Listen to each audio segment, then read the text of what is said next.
Сәлем бердім баршаңызға, сіздермен өнер. Менің каналыма қоңыраушаны басып тіркеліп алдыңыздар. Сіздермен алдағы уақытта өте көп рецепттермен бөлісетін боламын. Бүгін мен сіздерге езілмейтін, жабыспайтын, өте дәмді мантының рецептін ұсынатын боламын. Алдымен фаршымызды дайындап аламыз. Ол үшін бізге фарш, картоп, жуа, капуста, тұз, бұрыш және 1 стакан су қажет болады. Осылай барлығын фарштың үстіне салып шығамыз. 1 стакан суды құямыз үстіне. Су бізге етіміз сочный болып пісу үшін керек болады. Жақсылап барлығын араластырып аламыз. Картошканы теркадан өткізуіңізге болады, немесе кубиктеп турауыңызға болады. Енді қамырын дайындауға кірісеміз. Ол үшін бізге 200 грамм су керек болады және 2 жұмыртқа қажет болады және 1 шай қасық тұз, 2 ас қасық сұйық май қажет. Осылардың барлығын жақсылап суда ерітіп аламыз. Тұзымыз әбден суда еруі керек.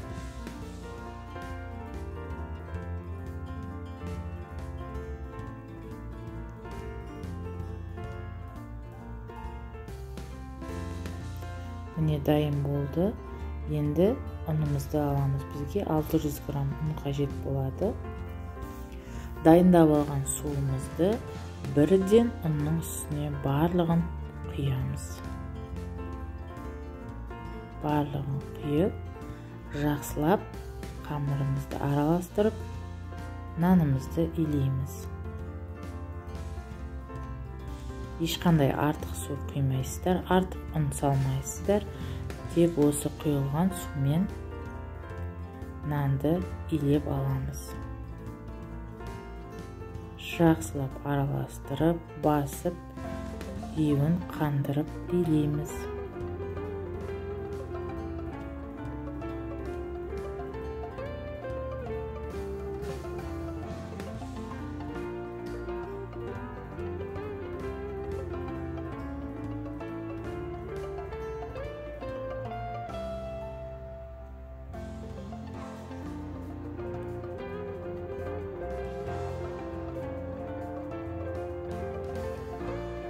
Жақсылап басып илеп алдым.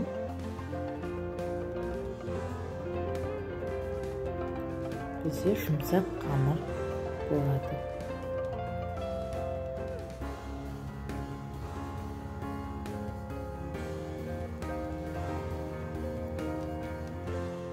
Қамырымыз дайын. Енді осы қамырды бөлме температурасында 30 минутқа қалдырамыз. Әбден июі қануы керек.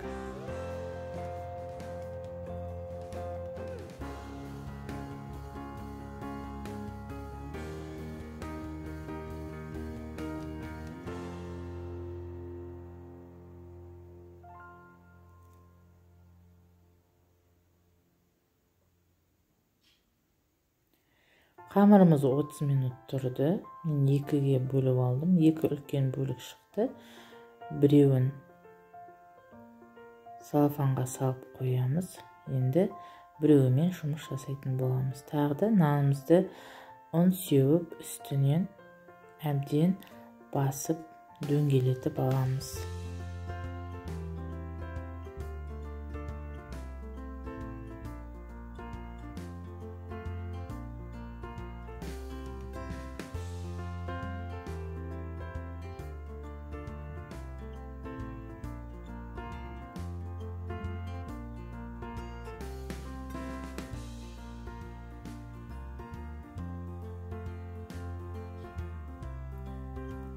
Осылай үстінен нанымызды тағы да басамыз.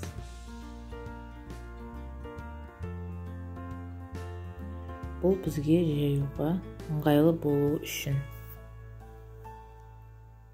Жақсылап шет-шетінен басып аламыз да қамырымызды илейтін боламыз.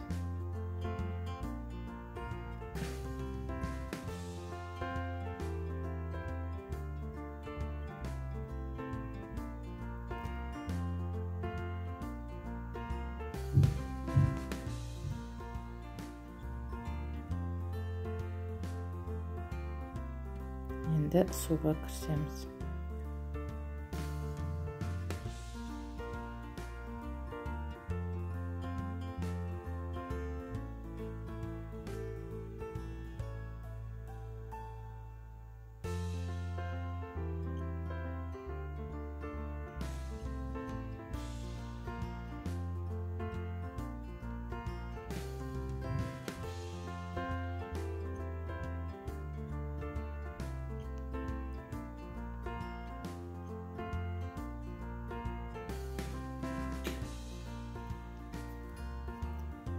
Қамырымыз осындай жұп-жұқа болып, үлкен етіп жайылды. Енді қамырымызды кесеміз.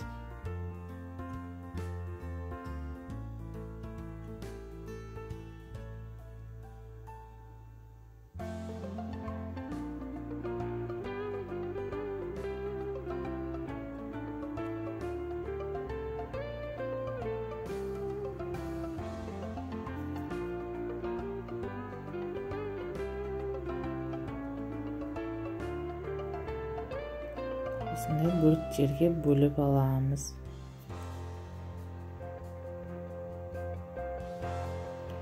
Енді бір шай қасықтан толтырып фаршымызды саламыз.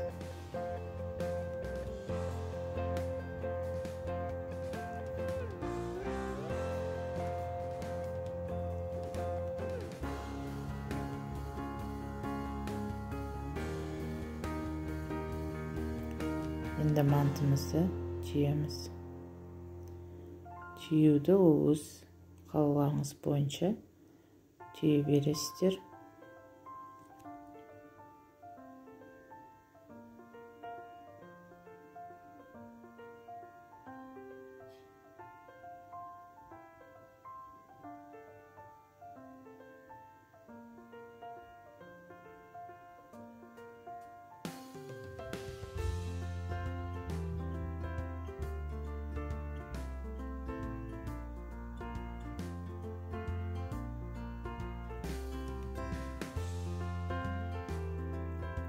Мантымызды 1 сағатқа пісіріп аламыз. Өздеріңіз қалауыңыз бойынша әсемдеп ұсынуыңызға болады. Сіздермен бірге болған өнер менің каналыма тіркеліп, лайк басып, комментарий жазып кетіңіздер. Алдағы уақытта әртүрлі рецепттерді салатын боламын.